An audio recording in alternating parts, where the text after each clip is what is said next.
Okay mga ka-idol, ngayon tuturuan ko kayo kung paano magtanim ng luya. Okay, ang una niyong gagawin dyan, ito. Bumili kayo ng luya na mayroon na kayong ganito, suoy niya. Yung may suoy mga ka-idol, dito tutubo yung luya. Yan na para hindi na kayo magpupunla. Okay, so ito, ang gagawin ko dito, hatiin ko siya. Ngayon, ganito Yan, tinan mo mga ka-idol Yan, hatiin ko.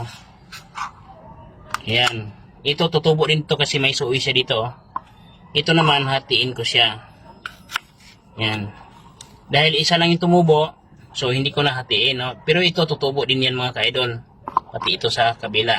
Okay, ngayon, ganito ang gagawin dyan. Dito lang ako magtanim sa timba. O, ito yung plastic na biskwit. Ngayon, ang ginagawa ko, bubutasan to. Okay, yan Ang purpose ng butas, para tuwing nagdidilig o laging nababasa na ulanan, madrin yung tubig. Ibig sabihin para hindi mabulok yung luya. Kasi pag nabulok yung luya ninyo, ay hindi na siya tutubo. Okay, ngayon maglagay ako ng lupa. Yan. Ilipat ko lang yung lupa dito. Yan. Pero mga ka-idol, ang kailangan ditong lupa ay malambot. Malambot yung lupa. Para ang luya kasi, ang mabilis lumaki or dumami yung laman. Ayan.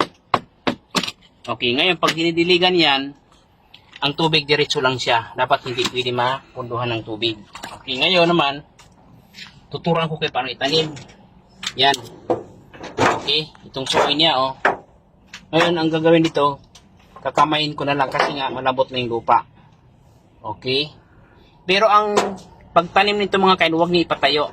Papahiga. Para dito kung tutubo siya, dito tutubo, mas okay din siya para dumami yung laman. Okay, ganito mga kaidol Pakita ko sa iyo, yan. Papahiga, huwag ni patayo. Papahiga mo siya, Yan. Okay lang matabunan ng lupa yan kasi nabubuhay na yan. Ayan. Tapos ang lalim niya, ganito lang kalalim. Isang lang siya, isang pulgada. Tapos tabunan mo siya ng lupa. Okay, pag tabunan ng lupa mga kaidol, halimbawa ang lupa mo dito ay medyong tuyo. Okay, diligan mo siya.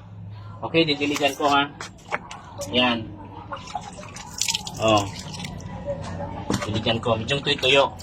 Pero kung lupa mo dito ay basang-basa, tulad nito basang-basa, huwag mo na siyang diligan. Okay na yan. Ito, after ko matanim, kasi may suoy na siya, sa loob ng, ng 5 to 7 days, lalabas na yung dahon niya. Okay mga kaidol, so ganun lang kasimple Next week, papakita ko sa inyo kung gaano na siya kahaba. Okay?